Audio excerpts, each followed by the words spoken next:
Semua kisah besar biasanya lahir dari tempat kecil. Cristiano Ronaldo lahir di Madeira, sebuah pulau kecil di Portugal. Hidupnya sederhana, bahkan terlalu sederhana untuk ukuran seseorang yang kelak akan jadi ikon dunia.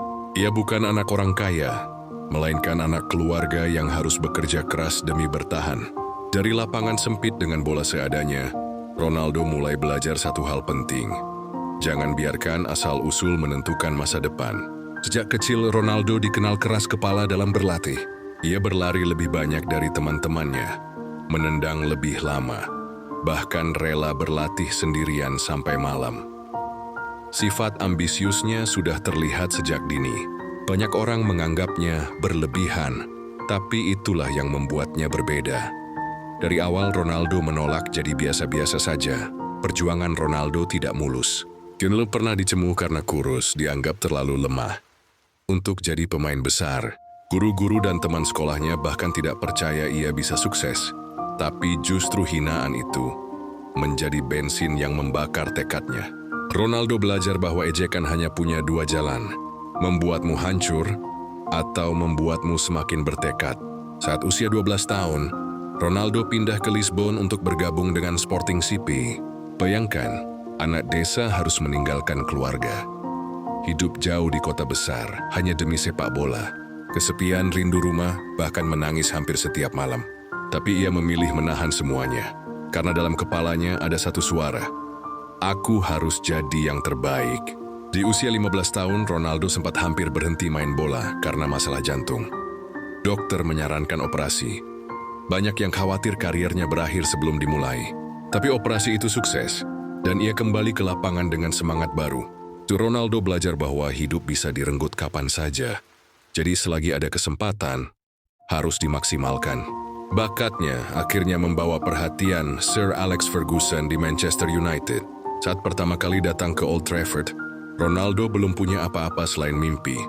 Tapi ia punya energi, kecepatan, dan keberanian. Sir Alex melihat bukan hanya skill tapi tekad yang jarang dimiliki pemain muda lain. DMAS Ronaldo berubah dari anak kurus menjadi mesin sepak bola. Ia berlatih ekstra di gym, makan teratur, dan disiplin. Sementara rekan-rekan setim bersantai, Ronaldo justru menambah sesi latihan sendiri.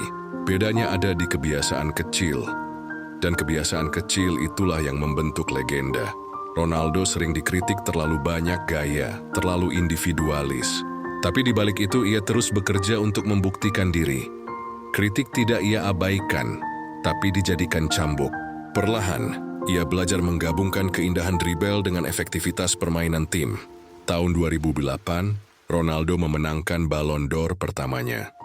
Itu bukan hanya trofi, tapi simbol perjuangan panjang dari anak miskin Madeira menjadi pemain terbaik dunia. Tangisannya saat itu bukan sekadar bahagia, tapi juga pembuktian kepada semua orang yang pernah meremehkan. Setelah sukses di Inggris, Ronaldo mengambil langkah berani, pindah ke Real Madrid. Transfer termahal di dunia saat itu. Tekanannya luar biasa, ekspektasi fans setinggi langit. Tapi Ronaldo menjawab dengan gol demi gol, sampai akhirnya jadi top skor sepanjang sejarah Madrid. Di Madrid, rivalitasnya dengan Messi menjadi bahan cerita abadi sepak bola. Dua bintang dengan gaya berbeda, saling memacu untuk jadi yang terbaik. Ronaldo belajar bahwa pesaing bukan untuk dijatuhkan, tapi dijadikan bahan bakar untuk terus berkembang. Banyak orang mengira Ronaldo hanya mengandalkan bakat, padahal rahasianya ada di disiplin hidup. Tidur cukup, makan seimbang, latihan rutin, bahkan obsesif soal kebugaran. Saat pemain lain puas dengan bakat, Ronaldo menjadikan kerja keras sebagai agama hidupnya. Tidak selalu indah, Ronaldo juga sering dikritik arogan, egois, atau terlalu ambisius. Tapi justru dari sifat itulah ia lahir sebagai pemenang. Ia membuktikan bahwa ambisi, meski sering dianggap negatif, bisa menjadi motor penggerak menuju greatness. Kariernya tidak berhenti di level klub. Ronaldo membawa Portugal juara Euro 2016, gelar internasional yang selama ini hanya mimpi. Meski sempat cedera di final, ia tetap memimpin tim dengan semangat dari pinggir lapangan. Itu menunjukkan bahwa kepemimpinan bukan hanya soal aksi, tapi juga inspirasi. Ronaldo juga sering dituduh menurun saat usia bertambah. Tapi setiap kali orang berkata Ronaldo sudah habis, ia selalu kembali dengan performa yang mengejutkan. Ia membuktikan bahwa umur hanyalah angka jika disiplin dan mental tetap dijaga. Saat kembali ke Manchester United di 2021, banyak yang menilai itu langkah nostalgia. Tapi ia membuktikan masih bisa mencetak gol di level tertinggi. Meski timnya tidak stabil, Ronaldo tetap jadi mesin gol. Ini bukti bahwa kualitas sejati tidak pudar dimakan waktu.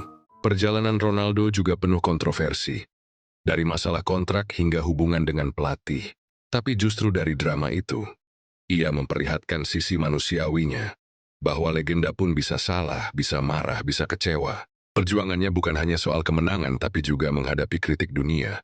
Salah satu pelajaran dari Ronaldo, jangan pernah puas. Bahkan setelah meraih semua gelar, ia tetap lapar. Latihan ekstra, pola hidup ketat, dan ambisi untuk selalu jadi nomor satu. Mentalitas selalu ingin lebih, itulah yang membedakannya dari banyak pemain lain. Dari kisah hidupnya, kita belajar bahwa Ronaldo tidak lahir sebagai legenda. Ia membentuk dirinya dengan keringat, air mata, dan pengorbanan.